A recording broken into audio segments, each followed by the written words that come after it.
Now, wala pa kami nakikita na ano, but definitely, ang umpisa kasi ng investigation dyan is dun sa babae, dun sa district, yan. We just follow yung yung paper trail siguro.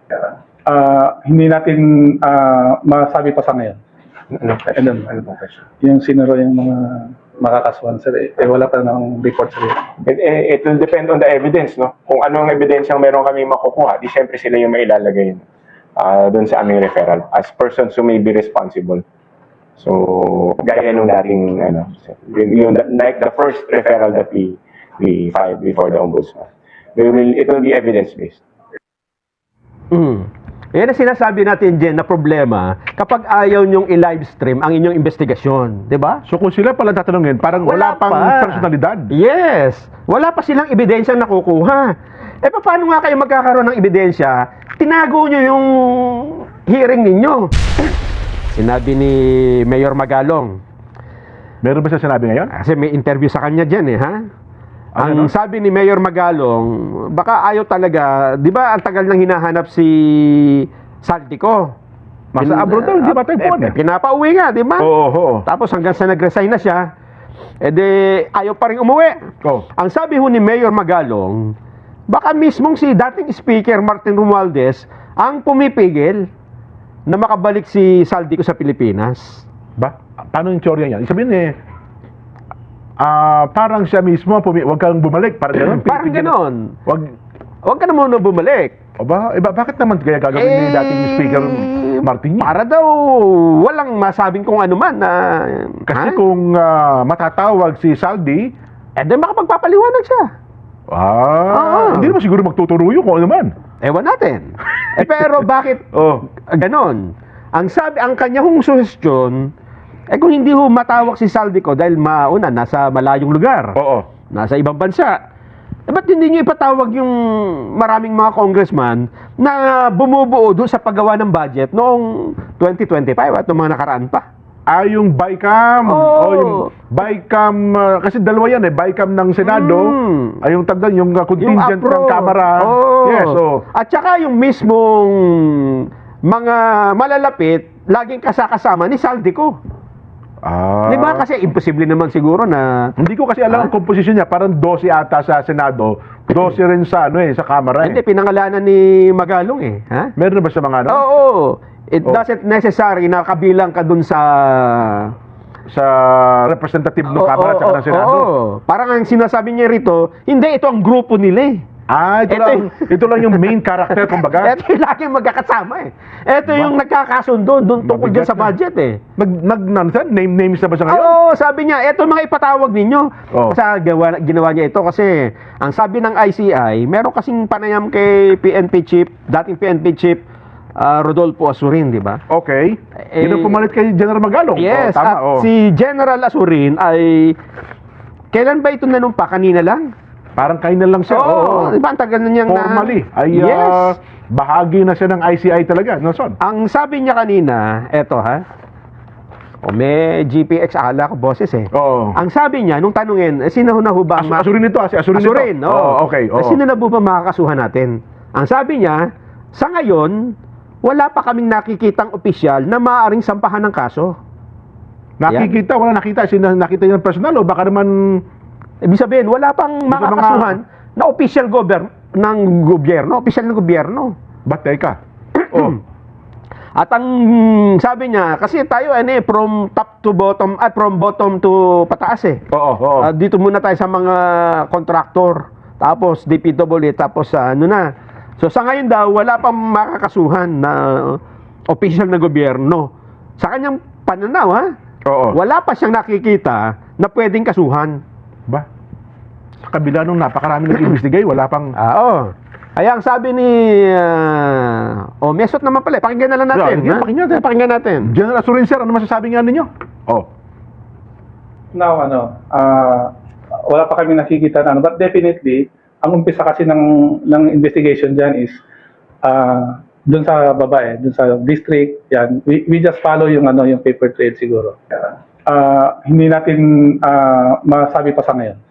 Ano pong question? Yung sinuro yung mga makakasuhan sir. Wala pa ng report sir. It will depend on the evidence, no? Kung anong ebidensyang meron kami makukuha, di syempre sila yung mailalagay doon sa aming referral as persons who may be responsible. So, gaya nung dating, like the first referral that we filed before the ombudsman. It will be evidence-based. Yan ang sinasabi natin dyan na problema kapag ayaw nyong i-live stream ang inyong investigasyon, di ba? So kung sila pala tatanungin, parang wala pang personalidad. Yes. Wala pa silang ebidensya na kukuha. Paano nga kayo magkakaroon ng ebidensya? Tinago nyo yung hearing ninyo. Halimbawa, Jen. Ito lang, ang advantage ng open ang hearing. Dinidiscuss sila. Ito po ang ganyan-ganyan. O anong ebidensya mo dyan? Meron po ako, kaya lang nakakalimutan ko na yung ganito ganyan kung nanonood ang tao, Jen, at yung isang nakakapanood doon, alam yung, nandun ako. Nung nagangyayari yan. Nang maganap ang krimen, nandun ako. Oo, nandun ako. Kitang-kita ko yan, yung sinasabi na yan. Hindi ko naman alam na, yung palang mga maletang hinaka ko doon, may pera pala yun. Nako po. Akala ko kasi nagkataon, nandun ako. Sapagkat palihim, hindi ho kayo matulungan ng mga mamamayan. Ano bang tinatago nyo, di ba? Tapos kayo sasabihin nyo, wala pa kaming nakikita. Kasi kayo lang. Hindi ba? wala pa raw matukoy ng mga ebidensya laban sa mga personalidad, Nelson? Yes. Ano ba naman ito? Kaya ang sabi ni General Magalong, ba't hindi nyo ipatawag yung ilang congressman? Ipatawag nyo si Congressman Edwin Garjola. Sino yan? Ipatawag nyo si Congressman Dong Gonzales. Yeah, kilala natin yan. Ipatawag nyo si Congressman Manix Dalipe. Ayun. Ipatawag nyo si Congressman... Manix ata, parang natalo eh. Oo, pero siguro nung ginagawa yung budget. Dati, tama, kasi sa majority leader dati. Ipatawag nyo si Congressman Jojo Ang. Ipatawag nyo si Congressman JJ Suarez.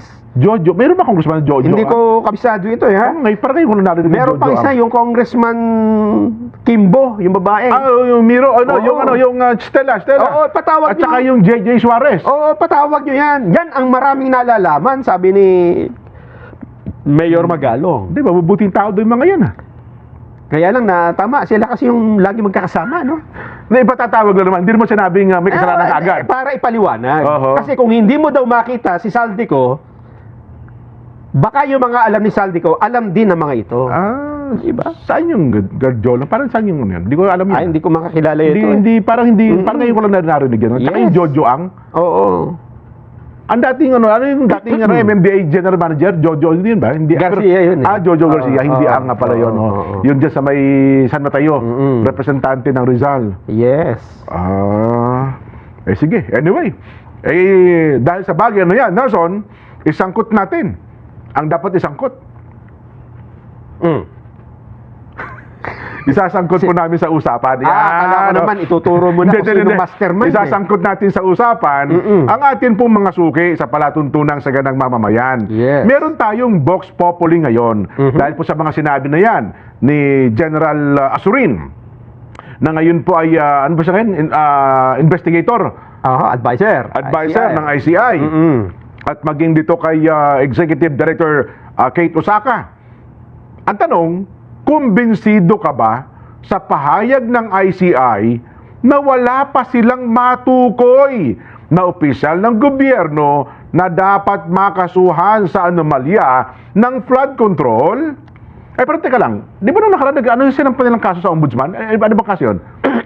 Di ba parang nag-file sila ng kaso sa yung mga mga contractor. Contractor ba yun? Pero dito, wala pang ang paliwanag nila, yung talagang mga opisyal ng gobyerno. Pakiulit nga, direct, pakibaba mo nga ulit, Kuya Prompter, para pakalimi-limi po niyo mabuti, ha? Kumbinsido ka ba sa pahayag ng ICI na wala pa silang matukoy na opisyal ng gobyerno na dapat makasuhan sa anomalya ng flood control? Kung ang sagot niya pa, opo, kumbinsido po ako dyan. Wala pa talagang makakasuhan. Yan. Wala pa pong matukoy. Wala pa ebidensya. Opo, wala pa pong mga ebidensya. Letter A. Kung ang sagot niya naman po, hindi ako kumbinsido dyan. Ang dami na nabanggit ang pangalan eh. Ang dami ng mga inilabas na ebidensya eh. Letter B.